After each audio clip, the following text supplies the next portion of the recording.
I know you've seen one or more of these. It's two charts next to each other, and on one side is what we expect, on the other side is the reality. And a simpler way to think about that is that so often, and more often than we expect, the right thing to do is to take one step back before we take those next two steps forward. And that's a theme in this conversation today with Marcus Larrea. Not only is he the founder and team lead of Palm Paradise Realty Group, he's also the co-founder of an FDA-certified medical device company, Stellar Medical. So he shares his transition from the medical device industry into real estate, why that was his passion, why the team model made so much sense to him, practical things like his first two hires and how he leveraged both of those very practical and tactical things. By the way, some of the language that he uses is R&D, not research and development, but rip off and deploy. And he certainly shares plenty that you can rip off and deploy yourself in this conversation. It's an absolute joy. He shares 3 specific moments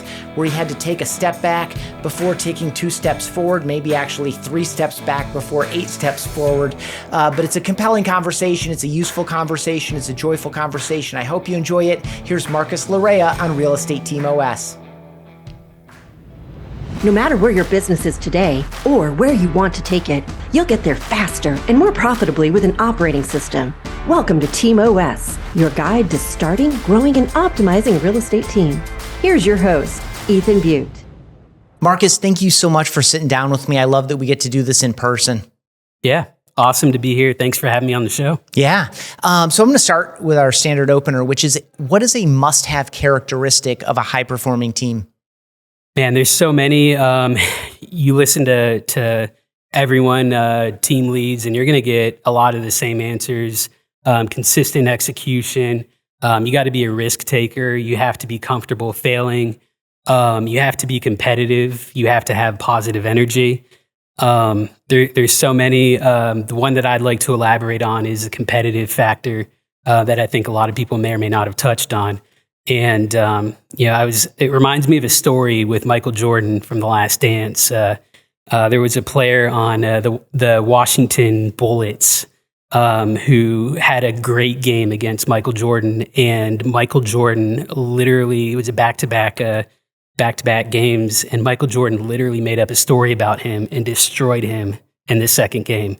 And this guy was like a role player. He wasn't even a star or anything. And it just goes to show, like, whatever your driving force is, whether it's, pain. A lot of people say pain is the biggest motivator in life and in competition. If you can find a source of pain to drive you towards success, I think that's a very big factor in not only just a team lead, but to be successful in anything that you do. Mm-hmm. What drives you in that way? There's some deep, dark secrets I could go down, but literally, like from a competitive standpoint, a lot of it's internal. Just because I make things up doesn't mean I respect a lot of, I respect everyone and I'm more than willing to help everyone out. But there's things, honestly, I've done the same thing that Michael Jordan did and just make things up about people in our market or people I've encountered internally to push myself to do better for me and my family. So I think that's something that I've it's a mental challenge within my own mind that's really driven me towards success. Really good. Have you been competitive your whole life? And what were some of the first things that you started competing at? And we're getting into your real estate careers where I want to go, but like, when did this kind of spark come alive for you? I've always been happy-go-lucky, and my mom always said I got in trouble because of that. But so yes, I've been competitive, but I've always had fun doing it. And I mean, it started with sports, being when I was a kid playing competitive soccer, and throughout high school and college, my focus started shifting at a certain point. It took me a little bit, but started focusing more towards school It's always been something in my life that I've tried to accomplish. I've always had goals, and when I set my mind to something, I'll do whatever it takes to get to that point to achieve that goal. Cool. How did you find your way into real estate? How and when? And how did you wind up doing your own thing? I come from a family where my dad is an entrepreneur. He's had a independent pharmacy for 30 years. So I come from a family of healthcare. My mom's a pharmacist. My brother's a pharmacist. I'm kind of the black sheep. But in 2009, I was in undergrad and started my first business, medical device manufacturer. We do a lot of work with cancer treatment. Still have that today, 15 years later. I learned a lot from that business. We're FDA-certified medical device manufacturer. And I learned a lot with the FDA. It's all about systems and paperwork. And, quality systems management, QSM, and always improving your quality systems. That's like the biggest thing that they look for when you're dealing with the FDA. And it was in 2016 when I got licensed. My girlfriend at the time, my wife now, we got 2 beautiful kids together. She was just getting going with a career and just trying to figure out what to do. So I said, let's go get our real estate license. It was something I always wanted to do selfishly. But I think, I thought at the time that she would do really good with that. And I thought it was something that I was going to do to help support her in her career out. Well, little did I know at the time, but very quickly I discovered Zillow, and it was really awesome. I could swipe my credit card and my phone would ring, and I would take people out. I would get them under contract, and it was really easy for me, and it was enjoyable. Little did I know it at the time. I had no systems in place for that because I was busy kind of doing the other thing with the medical device still. And it was, I basically became instantly successful with that model, reinvesting all of my commissions back into Zillow at the time, and then organically building a team. Within the first year of me being in the business, we had a team of 5 agents at the RE/MAX office we were at, and we were the top team there out of 150 agents. And I knew we had something really special at that time. I'm an entrepreneur at heart. Great office. I love the RE/MAX brand, but for me, I decided to go independent and open up an independent brokerage. And fast forward to today, we have 3 office locations across Southwest Florida.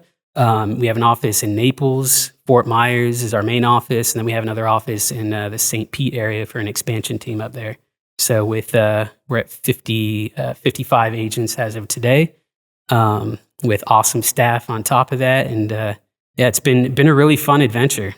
So it's awesome. You covered a lot of ground there. So Yeah. I do want to get to the staff side of things and maybe how that's changed in the growth period since starting your own thing. But I want to double back into this idea of, just because I want to knock down any questions or objections that people have about swiping your credit card and having leads. I would assume that for you, generating true ROI and continuing to being able to reinvest in that channel to create some real margin on it is in lead conversion and efficiency on that spend. Mm-hmm. And then the other side of it is probably turning that one deal that you were able to create in that way into 2 or 3 or 4 deals from that same initial investment over the years ahead. Do I have that correctly? And do you have any tips for people on either of those 2 kind of categories? Because I'm sure a lot of people bristled when they heard you say that, but I know that this is how so many people have built successful organizations.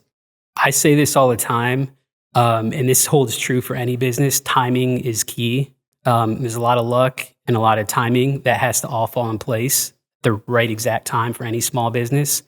And for me, honestly, if we were to redo what we did back in 2016 today, it's not feasible. Mm-hmm.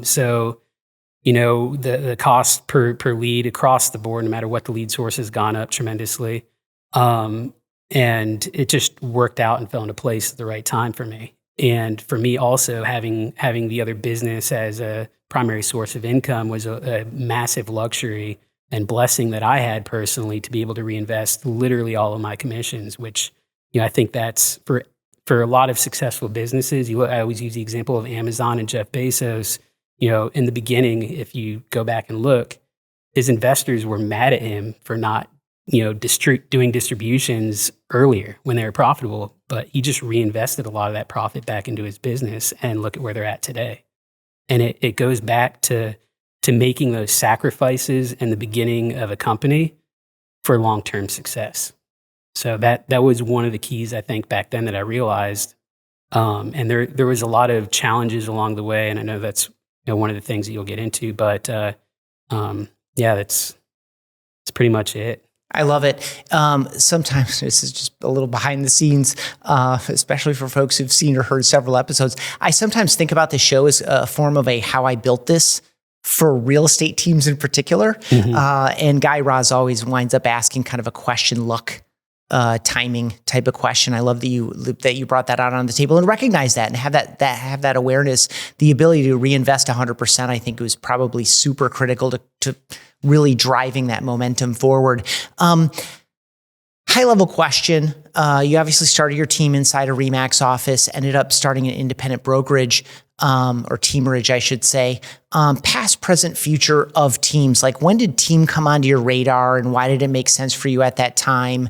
What were a couple of the factors about going out on your own, and where do you think we're going with regard to teams? Because I think there's some hype and misconception around all of it, but I also think that there's a very honest promise in the model itself too. So I'd love your kind of to go with around the model itself. Yeah. So the team model became very evident to me literally probably within 2 months in the business. When I mentioned about swiping my credit card, taking people out, getting them to the property and getting them under contract, that to me lasted like 2 months, and I realized I had a problem, and I had to do a drawback and build the systems out. It probably took me about 6 months to cut back on my spend and then build the systems and then move forward again. But it became very evident to me that I needed to put systems in place, again, synonymous with my other business, the medical device manufacturer. And for any business to succeed, no matter what industry, you have to have systems in place. And that was something I saw back in 2016, that very few teams had systems in place. So that's a huge advantage with my background. I thought that we could get this done. And I discovered an awesome network of people. My coach, John Cheplack, amazing person, and the network of people within real estate that I met and become good friends with a lot of these people that had those systems in place.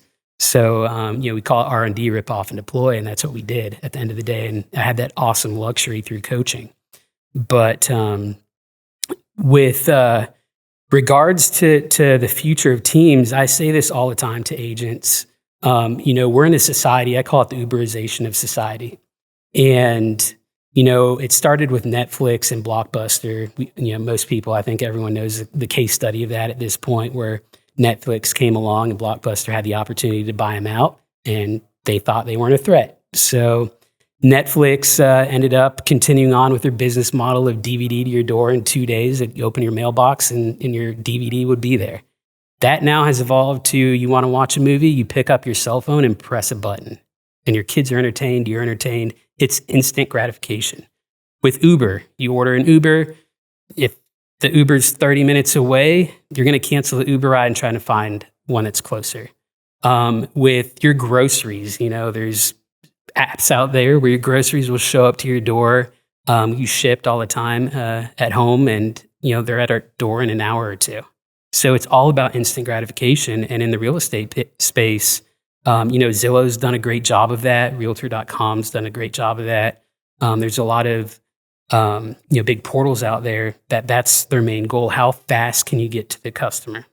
And as real estate, within a local level, if you're an individual agent, you can only service at a proper level maybe 1 or 2 clients like that at a time. And that's not scalable without a team. So that's the future of this business. And it's been very evident if you look at the team production at a national level versus individual agent production at a national level. They're completely opposite ends of the spectrum. Individual agent production is declining massively, and team production is increasing at a massive rate. So that's only going to continue to get further and further apart with team production versus individual production. And that's a future of the industry. Yeah, I agree with that in general. It's one of the reasons we started this show, Real Estate Team OS. OS is operating system, and operating system is everything behind the curtain that allows the agent to be out there as efficient and productive as possible. And when you're solo, it's just hard to have much behind the curtain, Yeah. And with that, I would love for you to share, when I think about the OS, I think about like people, processes, and technology, like as kind of categories. Mm-hmm. When you think about the growth of your own business, what have been a few key either people or systems and processes that you've implemented or tools or tech that you've put into place? When you think back about like, gosh, I couldn't have gotten here without that lever. What are a couple things that come to mind? Yes. And kind of where were you at that time? So I would say one of our first hires was a transaction coordinator. It was kind of a do-it-all transaction coordinator / ops manager. That was a key hire because we were developing the systems at the time as well. So everything that we were doing with that first hire, we tried to document so that way we could start building these systems out. That took me realistically about a year to make that first hire after we went independent. It's about 6 months actually after we went independent. And very quickly, we hired a marketing person because you have to be on social media. And that's one thing. It's like, do as I say, not as I do. Because I personally, have a love-hate relationship with social media myself. But it's a necessary, thing that you should be doing if you're in this business. And so we hired a marketing person to help me out because that was one of my weak points. And now our social media is awesome. My personal one could be better, but our business page is amazing. We're consistently pushing out 2 pieces of content 5 days a week, and that's a non-negotiable. We've been doing that for probably about 3 years now. And then that's kind of cool too, because all of our agents on our team have access. We share our raw files and all of the copy with each one of our agents so they can put it as original content on their pages because it gets more views. So that's been a really, really cool part of our business. And then it's just grown from there. We have 8 staff members now, ops manager, managing broker, marketing manager, recruiter, transaction coordinator, listing coordinator. So it's really cool how we've grown from an admin standpoint and a support standpoint for our agents. That's awesome. Give me again, like high level agent to staff ratio. Yeah, probably about 8 agents per staff member. Okay, cool. And has that been steady over time or has that changed? It's fluctuated, but we've always been between that. I would say 7 to 11 range, 7 to 11 agents per staff member. Yeah. And that's what I've found when in talking to other people, it's typically falls within that range. Cool.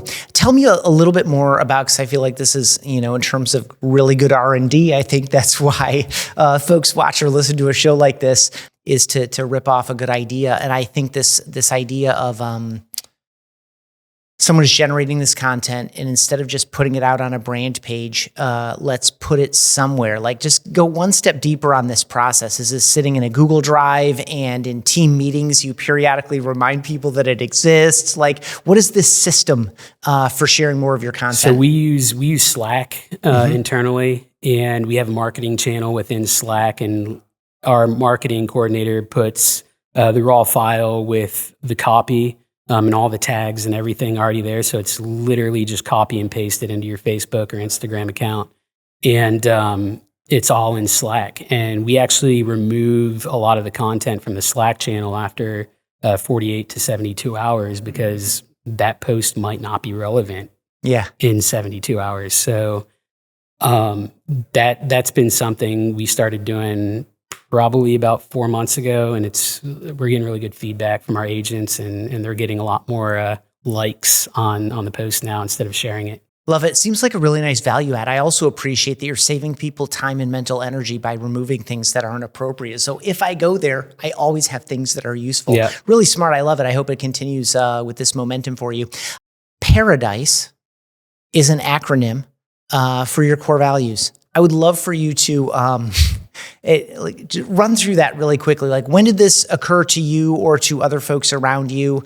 What are those values really quickly? And, what role do they play in the success of your organization? And I got this from my coach, from one of my coaches. You gotta have principles in place, and not only for yourself personally, but for your team and all the decisions that you encounter. You should be able to look to your principles in order to make the right decision to move forward within your company. And Paradise stands for principled, abundant. We have a spirit of abundance of marketing, of leads, of everything within our company.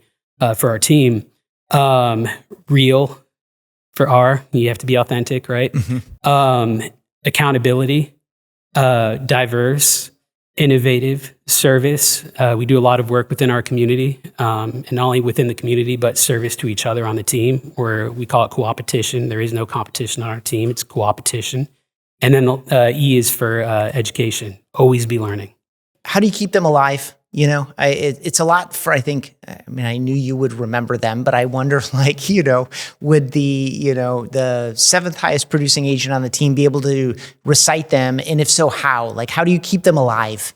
So I think that's a challenge, especially when you have, 50 agents plus. I think that's a challenge to have everyone memorize them. I mean, they're internalized in our culture, I would say. Mm-hmm. By leading by example, you would hope that people on the team are also, whether they know it or not, they're living by those principles, because they're instilled through action, I would say, at the end of the day, and through our leadership.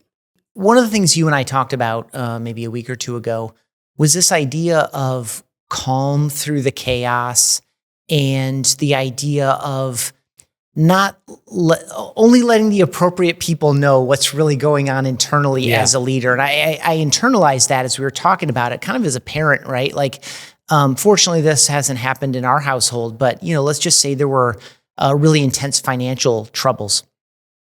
The parents don't want to welcome, 8 or 12 or 2 or, 14-year-olds into that conversation and create, because they don't have the context, they don't understand it all. And frankly, that's not something that you need them to be participating in. And I feel like it's the same way inside an organization. There's like an editorial decision-making layer on like who to let what parts of the conversation, or who to give access to different parts of the challenge of the conversation. Mm-hmm. So I know I said a lot there, but I would love for you to share from your own experience in building this business, and really even building this business while you had another business. Where did this language come from, and maybe share a couple of examples of it?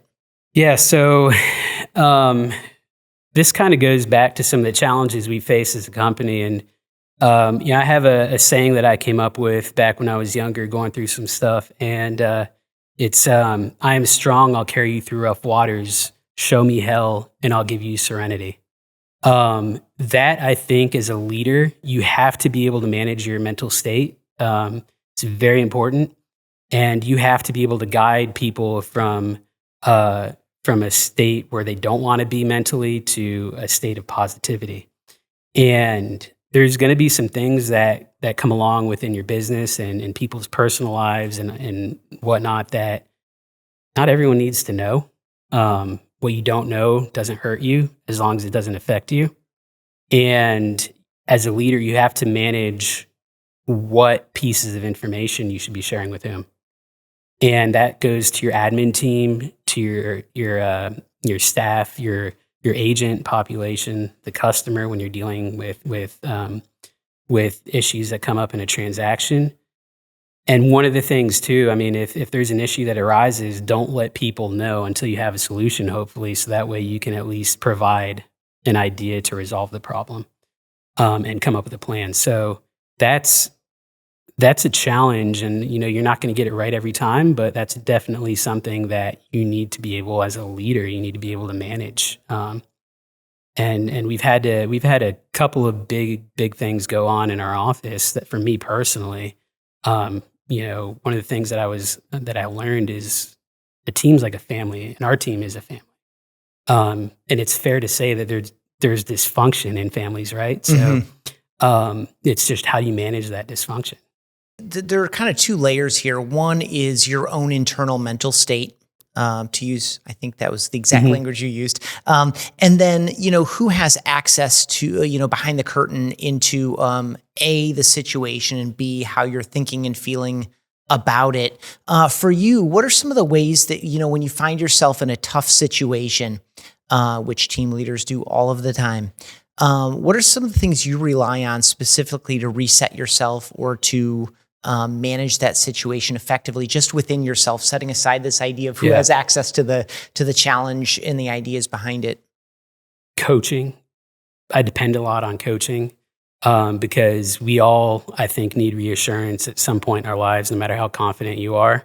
And I think, professional athletes have coaches. You hear the analogy all the time. So why don't we as professionals have coaches? Everyone should have a coach, at least one. A good athlete will have, just for their body, they have a massage therapist, a physical therapist, a chiropractor. That's just to, take care of their body.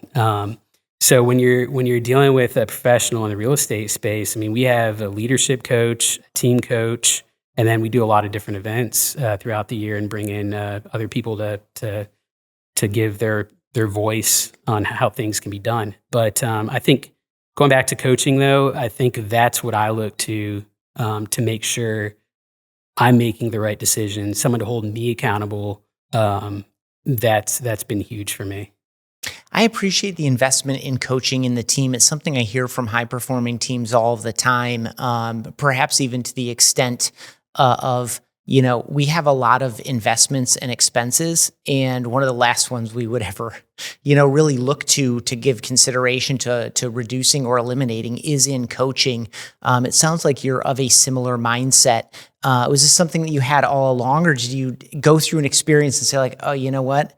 I'm going to talk to a buddy of mine to figure out how they dealt with it. Oh, with this coaching thing.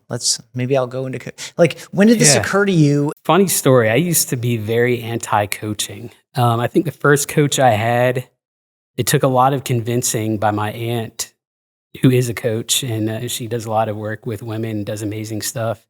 But she convinced me to go with one of her coaches who used to work with Tony Robbins. It was like a life coach, and it was an okay experience. I did it for about 6 months maybe, and it was kind of fell off. And then another 6 months went by, and this was all around the time I got into real estate. Another 6 months or so went by, and then a good friend of mine in the industry who I look up to greatly, Lori Reeder, connected me with John Cheplack. And I started coaching with him back in October of 2019 and been with him ever since. And it's literally he's a lot of what we've done in our business has been because of him and the network of people. A lot of the systems we've implemented, the hires we made, it was kind of, again, going back to that R&D concept. And then just tested out different coaches from there for the team to provide the team more value. For folks watching or listening on YouTube or your favorite podcast app, Lori Reeder was our guest on episode 2. John Cheplack was released maybe a week or two after that. So just go back to the beginning and you can check out conversations with those folks. And I agree with you. I've now, of course, those are just two off the top of my head, but the community of folks that you get introduced to through that commitment is just super, super powerful. And one of my goals here in sitting down with someone like you is to start drawing some of these connections and to every week introduce people that other folks can either learn from in a one-off experience, or I found that most people who sit down in a chair like yours are like, yeah, reach out to me. I'm happy to help, because a lot of people help me along the way too. For sure. Yeah. Did you seek any, not necessarily a coaching experience, but, I think your challenge is somewhat unique, so I don't need to dwell in it too long, but this idea of having a business and starting a real estate business alongside it, how long did it take for you to resolve any of the tension between, split commitment, split focus, et cetera? How did that go for you? When did you realize, okay, I'm a little overdrawn and I need to make some decisions? How did that go for you? Because I think other people have gone through something similar, whether or not it's running a medical device business. Yeah. So, we encounter it all the time with recruiting agents. Yeah. We have a 90-day period where, we get you got to pay the bills, but you got to, transition full time into our team. within that 90-day period. But for me, it was, so 2016, I had just started my MBA program at the University of Florida. So it was like the Army Reserves. I was going there once a month for a weekend of education, intense education. And that lasted about 2.5 years. I was running Stellar Medical, our medical device manufacturer, and I was just getting into the real estate industry. And it was a lot. Thank God we didn't have kids back then, because I wouldn't have been able to do it. But it was a lot of work, and just push through it. And to me, the real estate business was a lot more fun, because it was, I'm a social person at heart, and I was out socializing. I mean, that's what you do in your work. That's part of it. And because it was more fun, I knew that was my true passion. And I slowly started, shifting away from Stellar Medical. Realistically, by 2018, I would say Stellar Medical was self-sufficient at that point, and I was all in on real estate and have been pretty much ever since. Cool. Talk about your journey through sales production. I assume you were selling out of the gate, and I don't know if you still are or not. So talk about that, because that's the sub-tension in this dynamic. I've had a lot of conversations with people over the years on when to get out of production. I haven't been full-time in production, I would say, in about 4 years now. The first year I was in the business, I did about 40 transactions, and haven't done anything close to that since. So instantly, after that first year, I started dialing back. I mean, again, I was going to school, so I didn't have, the time there. I was dealing with the other company, but at the same time, that's why I had to build a team out. So the team kind of took over the responsibilities of the production. And again, I was a little bit in a luxurious position because of having that other income source. But you got to be able to take that leap of faith, just like you tell your agents to, not work other jobs and take the leap of faith into real estate. You as a leader have to take that leap of faith at a certain point, and maybe not for everyone, but if that's what your end game is, man, I tell you what, being out of production allows me I'm at the point now where I work pretty much 8 to 5, and I don't work that much on the weekends. Like, I take calls and everything, but, that to me is financial freedom. It allows me to spend more time with my family. We're trying to get my wife out of production now and into leadership, but she loves it.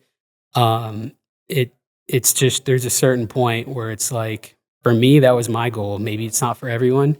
If production's what you're good at, then stay in production. But yeah, that's been a blessing for me. I'm thinking right now about that team leader who has, let's say, a full-time assistant, a part-time assistant, and 2 buyer's agents, who's wondering, kind of what's next? What do I want to do? And I'm not asking for specific advice for that person, but if you kind of compartmentalize this journey, what stage of the journey are you on, and what were the previous stages? And knowing, of course, that every single journey is different. So the journey for me, it happened really fast.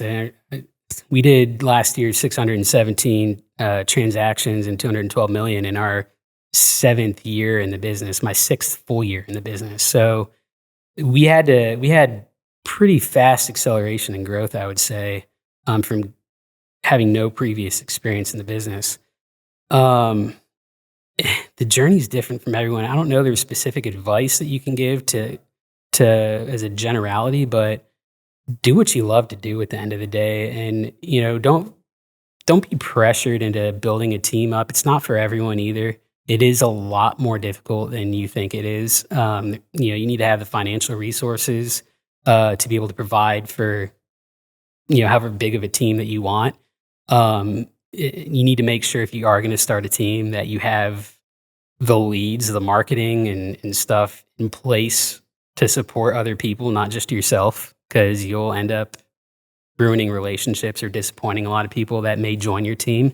So you need to make sure that stuff's in place before you go out and do this, because it is a big commitment. And you have to love helping people at the end of the day, not just customers, but you have to be willing to help people grow, not just their business, but they're in their personal lives as well. I want to do two things off of that. One, I want to double back into systems. But first, I would love to know, as you were bringing agents onto the team, like, did you know what type of agent you were looking for? Were you pretty clear in your value prop and your ideal person, or like, what kind of, like, maybe did you go through a period of bad hiring because you're like, I thought we needed or wanted one thing, or I thought one thing would really work for us, but it turns out, we've been doing it wrong or bringing in some of the wrong people, and it's been painful. So let's correct that. Like, what did you learn in that process of bringing agents into your organization? Yeah. So another thing I've learned: recruiting solves all problems. There's definitely been some periods where we brought on more people than we probably should have, just to bring bodies in, which is a bad mentality, honestly. But I learned. We got up to a point where we were at about 84 agents, and we had to scale back. We let agents go that weren't productive, that were costing us money. We let agents go that didn't align with our values. And there was about three big times in along my business journey for growth where we've had to scale back in order to move forward. And we talked when we were talking the other day, growth doesn't always look like growth. And the first one was just growing so quickly and having to kind of scale back in our ad spend to build out systems and everything so we could grow more. The second time was back in about 2019. We had to let one of our top agents go just because he wanted to go out and do his own branding and everything, and that wasn't what we were looking to do as far as growth. So we literally parted with an agent who was a friend of ours, and he was about 25% of our business at the time. So had we not been recruiting, that would have been a massive blow to our business. We ended up still growing that following year. So that was another big period for us.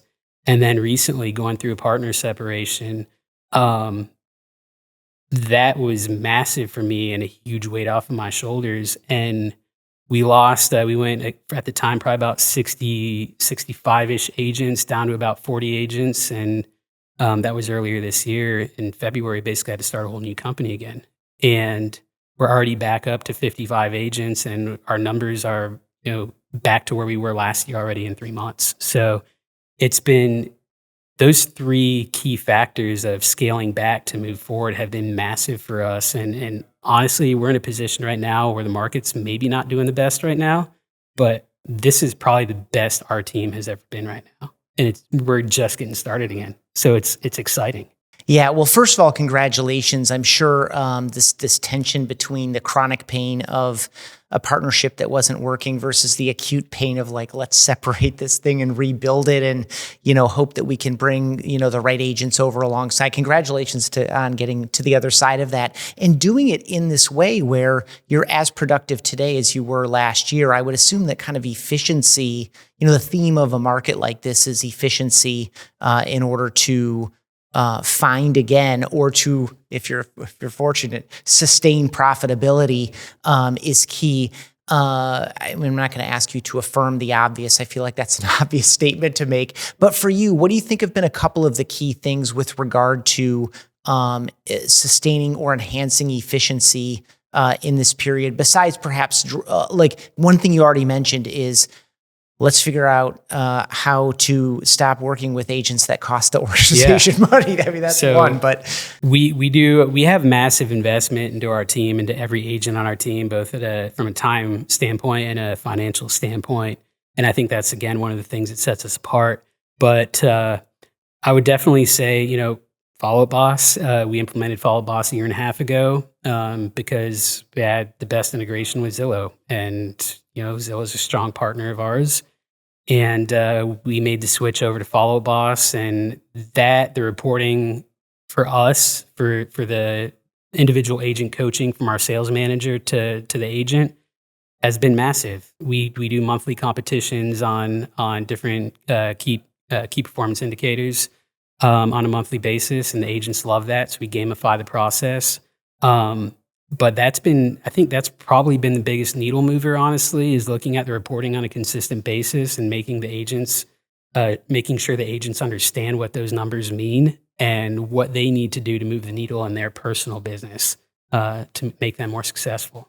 I love your call out to that. I mean, I think in so many cases, I'm thinking about this well beyond real estate, like the idea that we can track and produce visualization of metrics is like, that's exciting enough for a lot of people. Like, oh my gosh, we can see this now, and we couldn't see it a year ago or a decade ago. At some level, none of it really matters until you do what you just described. So for example, figuring out where this agent is falling behind and coaching that agent in this way that maybe we're coaching two other agents similarly. But then this idea, I love that what you introduced here of kind of creating competitions around, essentially leading indicators that we can track. Everyone can see it, gamifying it. How did that emerge? Was that just like a natural, obvious thing for you or your sales leader or someone else to implement? So we have standards in place, but I would say for our team, our standards are probably a lot looser than a lot of other teams. And I'm kind of out probably in left field on this compared to a lot of other teams, but we definitely have standards in place.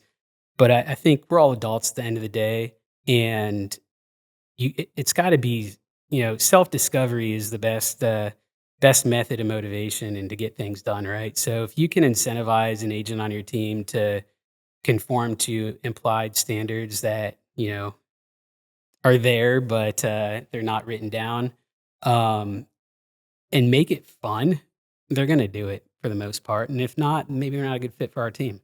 Mm-hmm. So I think that's really been, I don't remember where I came up with the idea, honestly. I think that was something I ended up coming up with myself just because I know you got to make it fun at the end of the day. And you see everyone else doing different things. And yeah, we've done trips, we've done iPads, gift cards, all sorts of stuff based off the leaderboard and Follow Boss, the sales funnel from appointment set, appointment met, all the way down to submitting offers.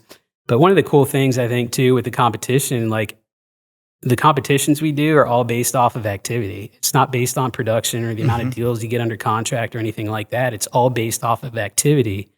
And that way it's fair across the board, whether you're a brand new agent in the industry, brand new agent on our team, or you've been in the business for 10, 20 years and you've been on our team since day one, everyone has an equal chance to win.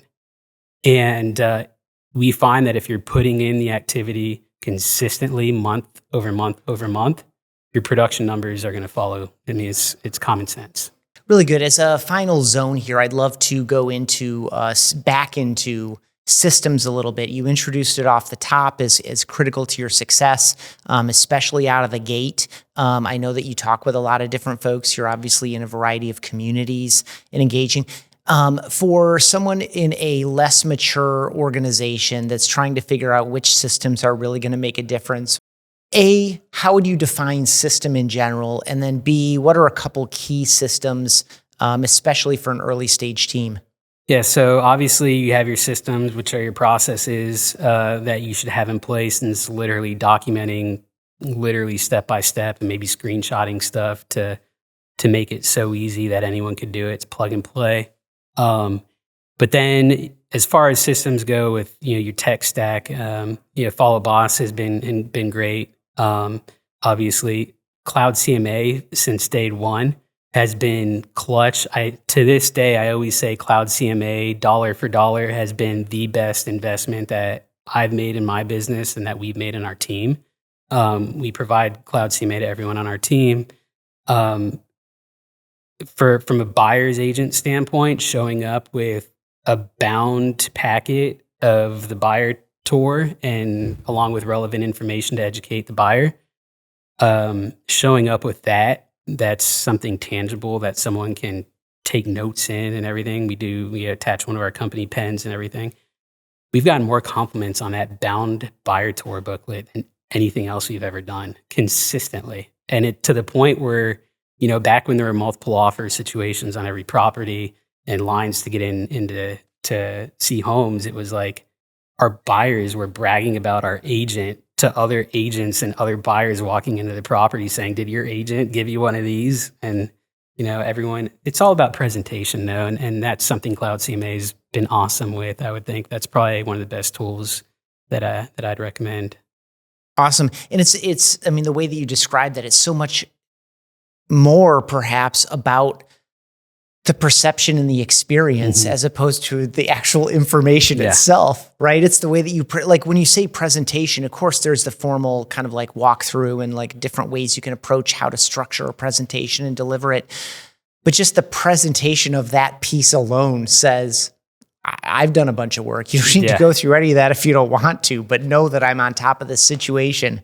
Yeah, most agents just show up, in my experience, with a one-page MLS sheet that ends up half wrinkled. If you're fancy, you might throw it in a folder. But having that bound booklet shows that you spent a little bit of time on it and it's tangible. Well, I appreciate you sharing all of that. I appreciate you spending all of this time with me and, of course, everyone who's watching and listening. But before I let you go, though, I would love to know either your favorite team to root for besides Palm Paradise, or the best team you've ever been a member of besides Palm Paradise. So I bleed orange and blue. I'm a Florida Gator, third generation.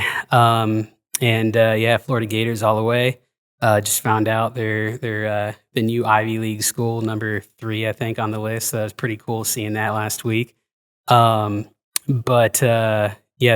number 1 team to root for. Favorite team was probably back when I was a kid, competitive soccer, Strikers.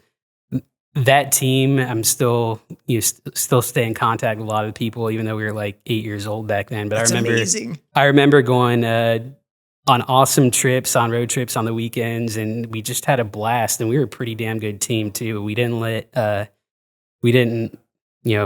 that stop us from having fun. So we got into some little trouble back then too. But yeah, those are great memories, having those memories. It's awesome. How about your most frivolous purchase or a cheapskate habit that you hold on to, even though you probably don't need to? So unfortunately, cheapskate, there's not a whole lot, but also that's led to a lot of our success because I'm not afraid to spend money on investments and whether they succeed or fail. My most frivolous purchase, my wife hates me for this, but I bought like a virtual reality headset thing that I've maybe used like 5 times, stuff like that. I've gotten to a shoe thing lately, but yeah, those are probably the 2. Okay, that's good. Final one, what does it look like for you? Like, what are you doing when you're either investing time to learn, grow, and develop, or when you're looking to rest, relax, or recharge? What is that activity? Yeah. So rest, relax, or recharge. That is super important to me. I work my tail off, and I would say that for my mindset to stay sharp, you have to, I view these stretches of work, it's like you got to sprint in order to earn time off. Sprint, earn time off, sprint, earn time off. And you should always have your next trip or vacation planned, whether that's a one-day getaway, a massage, something to reward yourself for all the work you put in during that time gap. And, for me, that's been clutch. And whenever there's like a period of time, like where I don't have something planned or something to look forward to, I definitely see a change in my mental state. But I know like in July, I'm going down to the Keys. We've been doing this for the last like 5-6 years. And to me, that's my sprint right now to July. And I get a week off, not a week off, but I'll be down enjoying the weather and on the water. Really practical. I love the way that you articulated that. I felt the same thing, but I never gave it language or like clear definition. Yeah. So I appreciate that. I always learn something, but that's among many things you've shared with me and, of course, everyone who's watching and listening. If someone's gotten to this point in the conversation, Marcus, they may want to learn more about you or about Palm Paradise Realty Group. Where would you send people who've enjoyed this? Yeah, so Instagram is awesome. You learn about our team, our culture, our area, our community. Palm Paradise Group FL on Instagram, and obviously our website, palmparadyserealty.com. 2 great places to learn about us and our community and our team. Awesome. They will be linked up right down below in the YouTube video and in the podcast apps. And when we write this up at realestateteamos.com. You're awesome. I appreciate you doing this, and I hope you have a great rest of your day. Thank you, Ethan. Thanks for checking out this episode of Team OS. Get quick insights all the time by checking out Real Estate Team OS on Instagram and on TikTok.